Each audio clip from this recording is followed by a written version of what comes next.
മാവേലിക്കര താമരക്കുളം കല്ലൂർപ്പള്ളി മുസ്ലിം ജമാഅത്തിൽ ഉന്നത വിജയം നേടിയ വിദ്യാർത്ഥികളെ അനുമോദിച്ചു. ചീഫ് ഇമാം ഹസീബ് അഹമ്മദ് ബാഖവി ഉദ്ഘാടനം ചെയ്തു. താമരക്കുളം കല്ലൂർപ്പള്ളി മുസ്ലിം ജമാഅത്ത് കമ്മിറ്റിയുടെ ആഭിമുഖ്യത്തിലാണ് കഴിഞ്ഞ SSLC +2 പരീക്ഷകളിൽ ഉന്നത വിജയം നേടിയ വിദ്യാർത്ഥികളെ അനുമോദിച്ചത്. ജമാഅത്ത് അങ്കണത്തിൽ നടന്ന അനുമോദന ചടങ്ങ് ചീഫ് ഇമാം ഹസീബ് അഹമ്മദ് ബാഖവി ഉദ്ഘാടനം ചെയ്തു. ഇനിയും ഇതുപോലെ പുരസ്കരിക്കപ്പെടുവാൻ, അതിനുശേഷം പഠിക്കുന്ന ഡിഗ്രിയുടെ കോഴ്സുകളിൽ, PGയുടെ കോഴ്സുകളിൽ എത്ര നമുക്ക് മുന്നോട്ട് ഗമിക്കാൻ കഴിയുമോ അത്രയും നമ്മൾ മുന്നോട്ട് ഗമിക്കണം. അവിടെ എല്ലാം നമുക്ക് ഉന്നതമായ വിജയങ്ങൾ കരസ്ഥമാക്കണം. അതിനുള്ള പ്രാപ്തിയും യോഗ്യതയും കഴിവും നിങ്ങൾക്ക് അള്ളാഹു തമ്പുരാൻ നൽകി അനുഗ്രഹിക്കുമാറാകട്ടെ എന്ന് വളരെ ആത്മാർത്ഥമായി ഹൃദയംഗമായി നിങ്ങൾക്ക് വേണ്ടി ആമുഖമായി പ്രാർത്ഥിക്കുകയാണ്.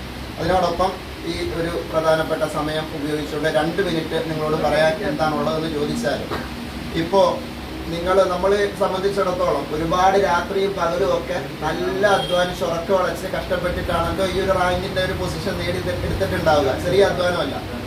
നമ്മളെപ്പോലെ അധ്വാനിച്ച, അല്ലെ നമ്മളെക്കാൾ കൂടുതൽ അധ്വാനിച്ച, നമ്മുടെ ക്ലാസ്സിൽ നമ്മളോടൊപ്പം ഇരുന്ന് പഠിച്ച കുട്ടികൾക്ക് ഒരുപക്ഷെ ഈ ഫസ്റ്റ് റാങ്ക് എന്ന് പറയുന്ന പൊസിഷനിലേക്ക് എത്താൻ കഴിഞ്ഞിട്ടുണ്ടാവുകയില്ല. ജമാഅത്ത് പ്രസിഡന്റ് സജീബ് ഖാൻ അധ്യക്ഷനായിരുന്നു. Secretary Shaji, joint secretary Zainuddin, ഉപദേശക സമിതി അംഗങ്ങളായ VM മുസ്തഫ റാവുത്തർ, അബ്ദുൽ സലാം, അസിസ്റ്റന്റ് ഇമാം നിജാമുദ്ദീൻ മൗലവി, കമ്മിറ്റി അംഗങ്ങളായ ഷെരീഫ്, നവാസ്, നൈസാം, സലാഹുദ്ദീൻ, താഹ, ഷഫീഖ്, ഷറഫുദ്ദീൻ എന്നിവർ പങ്കെടുത്തു.